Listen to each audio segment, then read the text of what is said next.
வணக்கம், welcome to our channel learn with rates TNPSC. இன்றைக்கி நம்ம மருத்துவ கலை சொற்களோட ஷார்ட்கட்ஸ் பார்க்கலாம். First word actinotherapy. அதுக்கான தமிழ் அர்த்தம் கதிர் மருத்துவம். இப்போ கதிர் அப்படின்னா நம்ம நெற்கதிரையும் கதிர் அப்படின்னு சொல்லலாம்.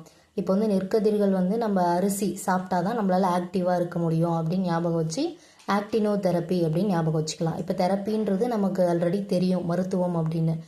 Next word cardio walk. Cardio அப்படின்றது நமக்கு இதயம் சம்மந்தமானது அப்படின்னு தெரியும்.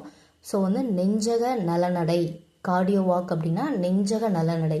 அடுத்த வார்த்தை எலக்ட்ரோ கார்டியோகிராம். இப்போ கார்டியோ அப்படின்னாலே இதயம் சம்மந்தமானது அப்படின்றதுனால எலக்ட்ரோ அப்படிங்கிறது மின் சம்மந்தமானது. அப்போ இதய துடிப்பலை அளவி அப்படின்னு வச்சுக்கலாம். அடுத்து எலக்ட்ரோ தெரப்பி அப்படின்னா தெரப்பினாலே மருத்துவம். அப்போ எலக்ட்ரோனா மின். அப்போ எலக்ட்ரோ தெரப்பினா மின் மருத்துவம். Next word flexibility walk. Flexibility அப்படின்னாலே நமக்கு தெரியும் நெகிழ்வு அப்படின்ற. அப்போ வாக்னா நடை. அப்போ ஃப்ளெக்சிபிலிட்டி வாக் அப்படின்னா நெகிழ் நடை. அடுத்து சோம்னாம்புலன்ஸ் அப்படின்னா துயில் நடை நோய். இப்போ சோம்பேறியாக இருந்தோம் அப்படின்னாலே எப்படி இருப்பாங்க அப்படின்னா எப்பயுமே துயில்னா தூங்கிக்கிட்டே இருக்கிறது அப்படி தான் இருப்பாங்க அப்படின்னு ஞாபகம் வச்சுக்கலாம். அப்போ ஆம்புலன்ஸ் நோய் வந்தால் தான் ஆம்புலன்ஸில் போவோம். அதனால் சோம்னாம்புலன்ஸ் அப்படின்னா துயில் நடை நோய். அடுத்து சோம்னாம்புலிஸ்ட் அப்படின்னா துயில் நடையர். இப்போ நம்ம புலவரை பொயட்டிஸ்ட் அப்படின்னு சொல்லுவோம். அதே மாதிரி நடையர் அப்படின்னா ஆம்புலிஸ்ட்.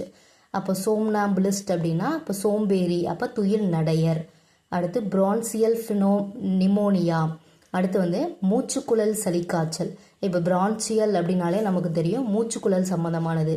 நிமோனியானாலும் தெரியும் சளிக்காய்ச்சல். அப்போ நம்ம அதை ஈஸியாக ஞாபகம் வச்சுக்கலாம். Next word gynaecologist. கைனகாலஜிஸ்ட் அப்படின்னா மகளிர் நோயியல்.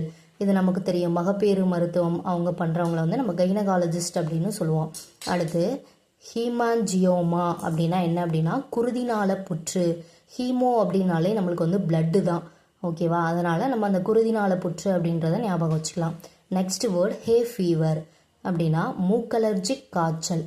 இப்போ ஹே அப்படின்னா நமக்கு என்ன அர்த்தம் அப்படின்னா வைக்கோல் அப்படின்னு அர்த்தம்.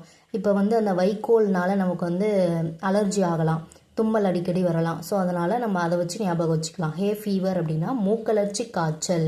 அடுத்து ஹெட் ஸ்ரிங்கர் அப்படின்னா மனநல மருத்துவர். ஸ்ரிங்க் அப்படின்னா சுருங்குறது. இப்போ தலையில் அடிபட்டு மூளை சுருங்கிடும் அப்படின்ற மாதிரிலாம் சொல்லுவாங்க. அப்போ ஹெட் ஸ்ரிங்கர் அந்த மாதிரி தலையில் அடிபட்டுச்சு அப்படின்னா பைத்தியம் பிடிச்சிரும், மனநலம் பாதிச்சிரும். அதனால் ஹெட் ஸ்ரிங்கர் அப்படின்னா மனநல மருத்துவர். லாஸ்ட் வேர்டு ஹெமட்டோனோசியா அப்படின்னா குருதி நோய். ஹீமோ அப்படின்னாலே நமக்கு பிளட்டுனா குருதி அப்படின்னு தெரியும். அப்போ ஹீமட்டோனோசியா அப்படின்னா குருதி நோய். இதோட இன்னையோட ஷார்ட்கட் வேர்ட்ஸ் முடிஞ்சுது. இந்த வீடியோ உங்களுக்கு பிடிச்சிருந்தது அப்படின்னா லைக் பண்ணுங்கள், சப்போர்ட் பண்ணுங்கள். Thank you to all.